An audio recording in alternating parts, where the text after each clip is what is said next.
আমরা যখন এই আন্তর্জাতিক অপরাধ ট্রাইব্যুনালে যখন বিচার কাজ শুরু করেছিলাম, আমাদের এই মূল ভবনটা একদম প্রিপেয়ার ছিল না। একটা টিম সেটে কাজ শুরু করেছিলেন আমাদের বিচারকরা এবং চিফ প্রসিকিউটর তাজুলের নেতৃত্বে টিম।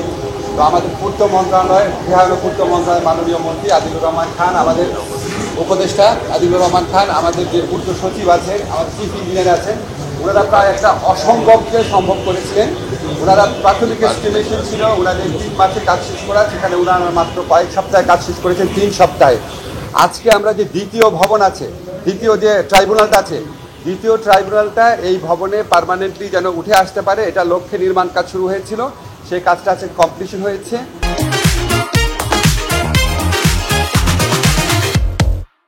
সেকেন্ড ট্রাইব্যুনাল অলরেডি কাজ করছে 3 শেডে। এটা আগামীকাল থেকেই আর কয়েকদিনের মধ্যে মূল ভবনে চলে আসবে। আমরা বিচার কার্যে যে সর্বোচ্চ গুরুত্ব দিচ্ছি, এবং এটা যে শুধুমাত্র আইন মন্ত্রণালয় না, আপনি গৃহায়ণ পূর্ত মন্ত্রণালয় বলেন বা অন্যান্য সংশ্লিষ্ট যত সরকারি প্রতিষ্ঠান আছে, সবাই যে সর্বোচ্চ গুরুত্ব দিচ্ছে, আজকে দ্বিতীয় ট্রাইব্যুনালের কাজ অতি দ্রুত সম্পন্ন হওয়ার মধ্যে দিয়ে তা আবারও আপনার এটা প্রমাণিত হলো। তা আমরা এমনকি এটাও চিন্তা করছি, আমরা এখন 3 শেডটা খালি হয়ে গেলে আমরা আন্তর্জাতিক অপরাধ আদালত 3ও করতে পারি।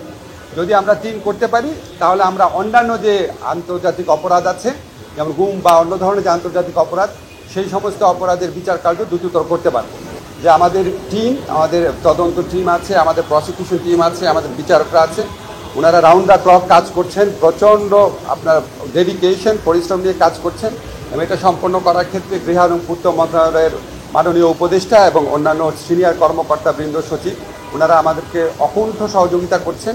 দেশের স্বার্থে, আমাদের গণতন্ত্র পুনরুদ্ধারের স্বার্থে, আমাদের যে ন্যায় বিচার আছে, আইনের শাসন আছে, মানবাধিকার আছে, এটাকে সুপ্রতিষ্ঠিত করার স্বার্থে আমাদের যে জুলাই গণ অভ্যুত্থানকালে যে আমাদের 1000-এরও বেশি ছাত্র জনতাকে হত্যা করা হয়েছে এবং হাজার হাজার মানুষকে পার্মানেন্টলি পঙ্গু করা হয়েছে, এই ভয়াবহ মানবতা বিরোধী অপরাধের বিচার অপরিহার্য, অনিবার্য।